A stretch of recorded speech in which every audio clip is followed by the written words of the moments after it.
कि लोग कहते हैं कि बाबा साहब को मानते हैं कि बाबा साहब की मानते हैं। तो मैं अपने मन में सोचा कि अब मैं बाबा साहब की मान करके ही दिखाऊंगा। और मैंने बाबा साहब की मान करके मैं कहना कि 10 बार श्रामणेर बना और मैं शिक्षा दीक्षा लिया। और मैं परिवर्तन कहना कि हम लोग धीरे धीरे धीरे धीरे देखिए अभी 10 बजे जाना है, हर गांव में हम लोग कहना कार्यक्रम लगाते हैं अपना, ठीक है, और बौद्ध धर्म के विषय में समझाने का प्रयास करते हैं। एक चीज और थोड़ी कड़वा हो सकता है, कहीं ना कहीं लोग धर्म के नाम पे चाहे भंते हो चाहे बौद्धाचार्य हो धन उगाही करते हैं। आपका काम तो ऐसा नहीं है। कितना दिन हो गया पूजा पाठ छोड़ ले? हम तो ढेर दिन से छोड़ ले पूजा पाठ। पहले और अब में कोनो फर्क ना न? हाँ ये बताओ पूजा पाठ करे लो कि नहीं? कितना दिन हो गया छोड़ ले? 3-4 साल हो गया पूजा पाठ छोड़ने। अब देवी भगवती माई कोनो श्राप ना देनी? कब शराब दिए। अच्छा लगा कि ना? अच्छा लगा कि ना? अब अच्छा लगा। पैसा बचत हुई जवन ज्योतिया में खर्च होत रहा, तमाम प्रकार के त्योहार में खर्च होत रहा, तो बचत हुई। अरे हम सब कुछ फेंक फाक दे। एक मेरी अपील है, यदि आपसे भी ज्यादा हुआ, पीछे से आवाज आ रही है, लेकिन चाची 10 साल बता रही है। आप सोचिए कि जब हम जैसे बच्चे धम्म के बारे में और अंबेडकर विचारधारा के बारे में जानते तक नहीं थे, तब से चाची ने इस हिंदू धर्म को त्याग के बौद्ध धर्म अपना लिया। चाची ये बताइए, जब पहले करती थी पूजा पाठ और अब कैसा महसूस होता है? अच्छा पूजा पाठ करे लो कि ना? नहीं। कितना दिन हो गए? अरे ढेर दिन छुट्टी। हाय आचार्य जी ने जबरदस्ती छोड़वा दे ना का? नहीं। हाँ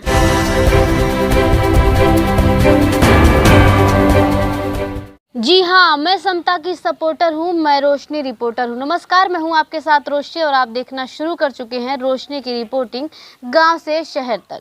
इस वक्त हम हैं आजमगढ़ में और आजमगढ़ का ये देवारा गांव पड़ता है, आराजी देवारा गांव पड़ता है। और इस गांव में हम आए थे कवरेज करने इसके आसपास में। तो हमारी गांव वालों से बातचीत हुई तो ये हमें गांव वालों ने बताया कि इस गांव में ये जो पूरा गांव है ये दलित बस्ती है, आपको बता दें। और इस दलित बस्ती में सभी कहे तो नास्तिक है। नास्तिक इसलिए बोल सकते हैं क्योंकि पूजा पाठ से बहुत परे हो गए हैं। और हमने जब पूछा कि इसके पीछे योगदान किसका है, तो लोगों ने बताया कि एक भंते जी हैं, इन्हें लोग भंते जी कहते हैं, बौद्धाचार्य जी को। और एक चीज़ और यहाँ पे मेंशन करना चाहेंगे, हमने बड़ा मंच बड़े बड़े लोगों को कवर किया है, लेकिन इतना बड़ा परिवर्तन किसी में नहीं हो सका है। कितनों भी बड़े मन से बड़ी बड़ी बातें करते हैं, बोलने का कितना भी पैसा ले लेते हैं, लेकिन फिर भी धरातल पे देखा जाए परिवर्तन कितना हो पाया है तो 0 मिलेगा। जी हाँ, 0 मिलता है। लेकिन जब हमने आचार्य जी के बारे में सुना, मुझे लगा एक बार इनसे कैमरे पे बात करना ज़रूरी है। तो आइए ज़्यादा देरी ना करते हुए बातचीत करते हैं। सबसे पहले तो आचार्य जी आपका परिचय जानेंगे। मेरा नाम अवधेश बौद्ध है। आराजी देवरा करखिया एक छोटा सा मौजा है सिंगीगढ़, वहीं का मैं मूल निवासी हूँ। आचार्य जी आपको लोग भंते जी कहते हैं। देखिए भंते जी का शब्द वो दूसरा होता है। जब शरीर पर चीवर धारण होता है तो उस समय चीवर धारण किए हुए लोगों को भंते बोला जाता है। हम इस समय जब चीवर हम लोगों का उतर जाता है तो हम एक आचार्य एक उपासक के रूप में कहना कि हम लोग होते हैं। अच्छा आप चीवर भी धारण करते हैं? जी कई बार हो गया है, करीब 10 बार। श्रामणेर तो बने होंगे फिर? हाँ, कुशीनगर, वाराणसी, अच्छा। और कान्हा की कई जगहों पे कान्हा के हम बने हैं। चलिए ये बताइए आचार्य जी कि मैंने आपके गांव में जब लोगों से बात किया तो लोगों ने कहा कि इस गांव में कोई पूजा पाठ नहीं करता। इतना बड़ा परिवर्तन आप कैसे कर पाए, इसके बारे में बताएं। देखिए ये परिवर्तन, मैं बहुत छोटा था, करीब मैं दूसरी क्लास में पढ़ रहा था। दूसरी क्लास में पढ़ रहा था तो मैं उस समय मैं ना बाबा साहब को कौन जानता था। अभी बहुत बच्चों को पता नहीं होता कि बाबा साहब कौन है, हमारे बुद्ध कौन है। लेकिन बुद्ध के विषय में तो मुझे नहीं पता था, लेकिन बाबा साहब के विषय में मैं जब दूसरी क्लास में पढ़ रहा था तो मैं एक अंकल थे हम गाँव में, दूसरे गांव की बात मैं कर रहा हूँ, वहाँ पे एक अंकल थे, मैं उनके घर गया तो उनके यहाँ कान्हा की तमाम देवी देवताओं का फोटो लगा था। थोड़ी शॉर्ट में करिएगा कि कैसे आप परिवर्तन कर हाँ, पाए तो यहाँ मैं पे। वहीं से परिवर्तन की जड़ मैं बता रहा हूँ ना। तो जब मैं उनके घर गया, मैं छोटा सा था, तो उनसे मैं पूछने लगा कि ये चित्र किसका है, वो चित्र किसका है, वो चित्र किसका है, जैसे फोटो। तो उस समय कान्हा को वो बताया कि कान्हा कि देखिए वो फला है, वो फला है, वो फला है। मैं बाबा साहब के चित्र को जब देखा तो मुझे वो चित्र बहुत अच्छा लगा। तो मैं जब पूछा उनसे कि चाचा ये बताइए ये कौन है, तो उन्होंने बताया कि ये अंबेडकर जी। उस समय बाबा साहब की उपाधि शायद ना मिली रही हो, नहीं, उपाधि तो मिली थी लेकिन कोई लोग जान नहीं रहे, चर्चित नहीं थे। तो उन्होंने कहा कि ये बाबा साहब का फोटो है। मैं कहा बाबा साहब कौन थे? तो उन्होंने बताया कि बाबा साहब नहीं, अम्बेडकर जी कहे कि अम्बेडकर जी हैं। मैं पूछा कि अम्बेडकर जी कौन हैं? वो कहे हमारे समाज से हैं, ये भारत का संविधान यही बनाए हैं। देखिए मेरे मन में बाबा साहब तब से, कान्हा दूसरी क्लास में मैं पढ़ रहा था, तब से बाबा साहब मेरे मन में थे। और मैं एक बाबा साहब की छोटी सी 5 रुपए की मैं किताब मेले में मिली, और उस किताब को मैंने ले करके कान्हा कि मैं पढ़ा, और पढ़ते पढ़ते मैं रो दिया। इतना दर्द भरी उसमें कान्हा की कहानी थी कि यहाँ से आ गई बाबा साहब के कर्मों पे। फिर मैं धीरे धीरे कान्हा कि बाबा साहब को मैं जानने का प्रयास किया। फिर कई बार मैं कान्हा कि बनारस से लेकर के और कान्हा कि कुशीनगर तक कई बार श्रामणेर भी मैं बना। इसलिए बना कि लोग कहते हैं कि बाबा साहब को मानते हैं कि बाबा साहब की मानते हैं। तो मैं अपने मन में सोचा कि अब मैं बाबा साहब की मान करके ही दिखाऊंगा। और मैंने बाबा साहब की मान करके मैं कान्हा कि 10 बार श्रामणेर बना, और मैं शिक्षा दीक्षा लिया, और मैं परिवर्तन कान्हा कि हम लोग धीरे धीरे धीरे धीरे धीरे परिवर्तन हमारे गांव में हो गया। इक्का दुक्का घर होंगे। धम्म गुरु आपके कौन है? हमारे धम्म गुरु देखिए कान्हा कि कुशीनगर के पूज्य भंते ज्ञानेश्वर जी हैं, और उनसे भी हम दीक्षा लिए हैं। उधर हमारे कान्हा के भंते महाकाश्यप जी हैं, उनसे भी कान्हा कि हमारी कई बार दीक्षा हुई है। आचार्य जी ये बताइए, जब आपने गांव में ये पहल शुरुआत की तो उस समय लोगों ने तो विरोध भी किया होगा? नहीं, बहुत सा विरोध होता है, आज भी बहुत सा विरोध हो जाता है, लेकिन हम विरोध से डरने वाले नहीं हैं। ठीक है, हम अपने रास्ते पर चलते हैं, और जिसको हम समझाते हैं, अगर समझाने का काम यदि अगर हम करते हैं, लोग अगर जो समझते हैं वो कान्हा कि हमारी बात को मानते हैं। क्या आलोचना करते थे जब आपने ये पहल शुरुआत की अपने अरे गाँव में? पहले तो मतलब ये लोग कहा करते थे कि अरे कान्हा की पूजा पाठ, कान्हा की देवी देवताओं का कान्हा की छुड़वाते हैं, ये बात है, ज्योतिया छुड़वा देते हैं, ये है वो है, तमाम आपकी बातें। ज्योतिया का व्रत रखे थे कि नहीं लोग? नहीं, मैं समझता हूँ कि मेरे गाँव में तो दो या 3 लोग, नहीं 5% नहीं, मैं ये सुना कि 2-3 लोग हैं, 2-3 लोग। बाकी जो इतने महिलाएं यहाँ हमारे पास खड़ी हैं, ये कोई महिलाएं हमारे आजू बाजू के लोग त्यौहार नहीं करती हैं। 2-3 लोग ऐसे हैं कि जिनको बाबा साहब के विषय में, बाबा साहब की कठिनाई, कितना कठिनाई सह करके हमारे समाज को आगे किया बाबा साहब ने। आज जो औरतें विरोध करती हैं, जो त्यौहार मनाती हैं, हिंदू धर्म का त्यौहार मनाती हैं, समझ लीजिए बाबा साहब का विरोध हो रहा है। बिल्कुल विरोध हो रहा है ना बाबा साहब का। तो बहुत सी महिलाएं कान्हा की बाबा साहब की, भगवान बुद्ध की, ये सब बातें मानकर हमारी भी कुछ बातें मानते हैं, और भी हमारे आचार्य गुरु लोग आते हैं, समझाते हैं।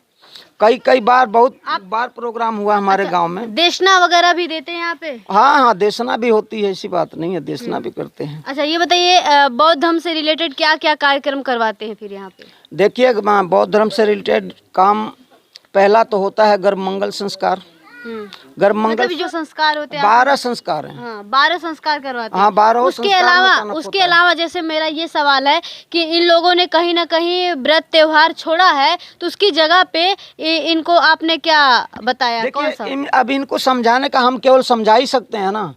आप सभी लोगों को मैं ये समझाने का काम का, और भी गाँव में कान्हा, देखिए अभी 10 बजे जाना है, हर गाँव में हम लोग कान्हा कार्यक्रम लगाते हैं अपना, ठीक है, और बौद्ध धर्म के विषय में समझाने का प्रयास करते हैं। एक चीज और थोड़ी कड़वा हो सकता है, कहीं ना कहीं लोग धर्म के नाम पे, चाहे भंते हो चाहे बौद्धाचार्य हो, धन उगाही करते हैं। आपका काम तो ऐसा नहीं है। देखिए मैं अभी तक मंच से जो भी पैसा मंच पे आता है, लोग तमाम तरह के विरोधी हैं लोग, ठीक है, लेकिन पैसा चढ़ाते हैं, उस पर भी लोग कहते हैं कि पैसा नहीं चढ़ाना चाहिए। चलिए ठीक है, अगर धम्म देशना समाप्त हुई, चाहे कोई आचार हो, कोई भंते हों, चाहे, तो उनको चलने के लिए कुछ चाहिए कि नहीं। भंते भगवान बुद्ध का धम्म ये दान पर ही तो आधारित है।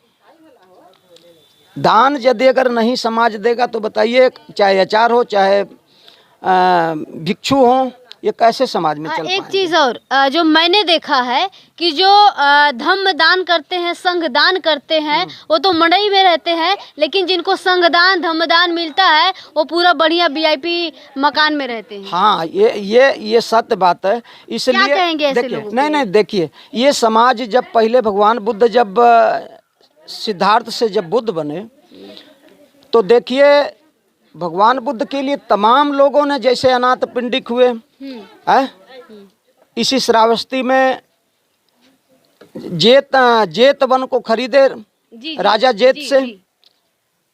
जेत से जमीन सोना बिछा करके कान्हा की बुद्ध के लिए कान्हा की जमीन खरीदा। तो उन्होंने दान ही तो किया कि नहीं किया।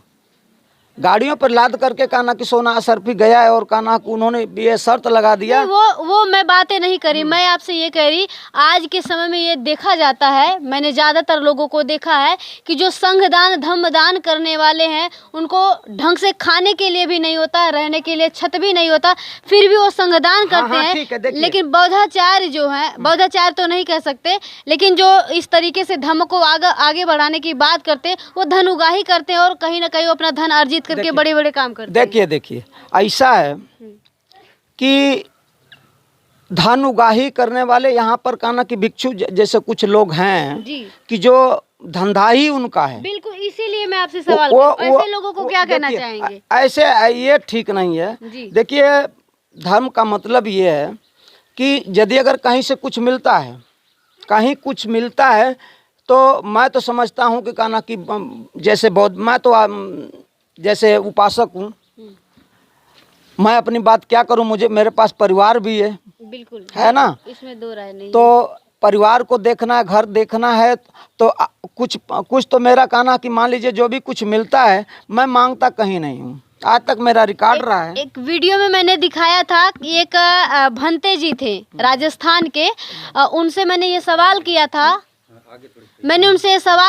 भंते जी रहते तो बुद्ध विहार में है, खाते हैं समाज का, लेकिन जो इतना धन उगाही करते हैं और ज़बरदस्ती पैसे मांगते थे लोगों से, 1,000 संखार करवाने का ले रहे थे। इस तरीके से तमाम भंते हैं जो कि आज धम्म को आगे नहीं बल्कि धम्म को पीछे ले जाने का काम करते हैं। तो इससे क्या प्रभाव पड़ेगा? देखिए, हमारा धम्म पीछे नहीं होने वाला है, धम्म तो नहीं पीछे होगा। जैसे जो लोग गलत करते हैं उनका परिणाम भी भोगते हैं वो लोग, ऐसी बात नहीं है। तो कहने का ये मतलब है समाज कहीं ना कहीं भ्रमित हो जा रहा है। कहीं भ्रमित नहीं आचार्य जी, हम लोगों के सामने समस्या आती है ना, जैसे आप पूछ रही हैं, तो हम लोगों के सामने भी समस्या आती है। कह रहे ये तो लोग पैसे लेते हैं, ब्राह्मणों की तरह करते हैं। इनको तो गौरव ये महसूस करना चाहिए कि एक ब्राह्मण समाज था जो अपने पूजा पाठ की वजह से कान्हा की इतना महान बन गया कि नहीं बन गया। लेकिन यदि अगर हमारे भिक्षु जो सही मार्ग से चल रहे हैं, उनको यदि अगर कुछ नहीं मिलेगा तो कब तक चल पाएंगे। और जो आपका सवाल जो ये है कि गरीब लोग संगदान करते हैं, तो उनके पास श्रद्धा है। मेरी मंडई थी, आप लोग सभी लोग देखे थे, आज 2-4 ईंटा लग गया, मंडई थी, रहने के लिए जगह नहीं थी। लेकिन उस समय भी हम लोग कान्हा की पूछ लीजिए, हम लोग उस समय भी कान्हा का संस्कार करवाते थे घर में।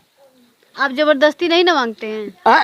नहीं, ऐसा तो कोई व्यवस्था नहीं है धर्म के अंदर कि कान्हा हम जबरदस्ती कर दें कि नहीं हमको इतना। चलिए, मैं अपने बातों को कहीं ना कहीं कंक्लूड करती हूँ। मैं सवाल इसलिए ये वाला की क्योंकि बहुत सारे ऐसे धम्माचार्य हैं, बहुत सारे ऐसे भंते हैं जो जबरदस्ती पैसे मांगते हैं उपासकों से, और इससे कहीं ना कहीं धम्म पे बहुत बुरा असर पड़ता है। इसलिए मैंने आचार्य जी से सवाल किया, और आचार्य जी की बातें आपको सुन के कैसा लगा, और यहाँ पे ग्रामीण जो है उनसे भी एक बार बातचीत करने की कोशिश करेंगे। ये मैंने आचार्य जी से बात करना इसलिए ज़रूरी समझा क्योंकि यहाँ पे लोगों का कहना था कि आचार्य जी की वजह से काफ़ी परिवर्तन आया है, और क्या परिवर्तन आया है ये महिलाओं से जानने की कोशिश करेंगे। आप पूजा पाठ करती हैं? ना हम कुछ ना पूजा पाठ कर। कितना दिन हो गए यार, होला तन की हार हो जा, कितना दिन हो गए पूजा पाठ छोड़ ले? हम तो ढेर दिन से छोड़ ले पूजा पाठ। पहले और अब में कोनो फर्क ना न?